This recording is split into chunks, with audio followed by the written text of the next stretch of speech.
Good morning, students. How are you all? Today we are going to read about your Islamic studies, unit number 1.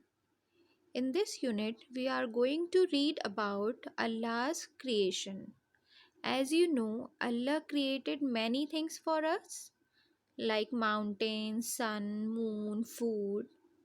In this unit, we are going to read about those things which is created by Allah. Let's see.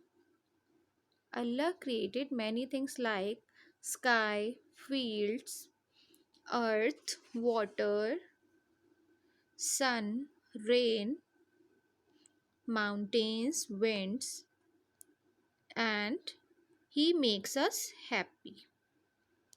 Now, what you have to do? You have to learn these things. You are going to prepare for the oral exam, like you are going to be asked such type of questions like who created the sky, you have to answer Allah.